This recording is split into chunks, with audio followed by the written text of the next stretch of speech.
Assalamualaikum dan salam sejahtera. Selamat datang kepada semua penonton. Saya Adlina Khadijah binti Arif Fadli, wartawan TV An-Najah SK Agama Mismuka. Hari ini saya akan membuat liputan sempena ceramah motivasi UPDLP dan UPKK khas untuk murid tahun 5 dan tahun 6 bersama ibu bapa.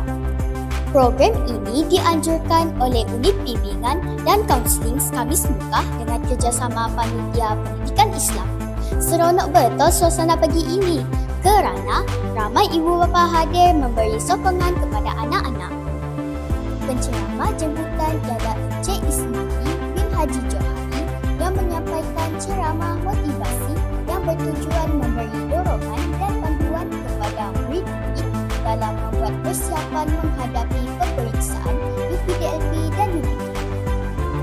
Beliau banyak berkongsi kata-kata semangat, tips belajar dengan berkesan dan cara membina keyakinan diri supaya kita semua lebih bersedia untuk menghadapi peperiksaan UPDLP dan UPKK nanti.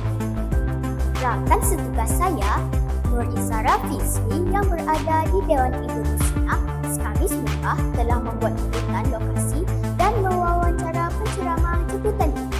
Silakan Izara. Assalamualaikum Cikgu. Saya Izara Fizri, wartawan Cilet TV An-Najah, TV PSS SK Agama Mismuka. Sudikah Cikgu untuk ditemu ramah? Ya, bila-bila masa, tak ada masalah. Terima kasih Cikgu. Apakah tips yang mudah yang murid boleh amalkan supaya mereka bersemangat untuk menghadapi UPDLP dan UPKK? Semangat ini harus datang daripada cara hidup seharian kita. Permulaan kehidupan kita bangun awal dalam keadaan yang segar dan bersedia. Semangat itu akan datang dari situ. Bagaimana kita menghargai orang sekeliling kita, bagaimana tenangnya kita turun ke sekolah dan sebagainya. Semangat itu akan datang dari situ. Guru-guru kita penat, letih, tetapi setiap hari mereka turun ke sekolah dengan jiwa untuk melihat kejayaan anak-anak murid mereka. Itulah semangat itu datang. So kita datang ke sekolah untuk menghargai orang lain, menghargai usaha guru kita dan mencapai kejayaan. Semangat itu akan datang dari sendiri.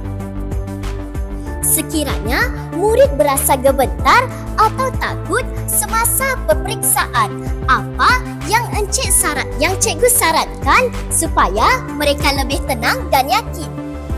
Gemetar adalah sikap normal manusia. Tidak ada orang yang tidak gemetar ataupun nervous. Hanya orang gila saja yang tidak takut apabila berdepan dengan sesuatu. Gemetar cuma dapat dihadapi jika kita sedia bertenang dan sebagainya.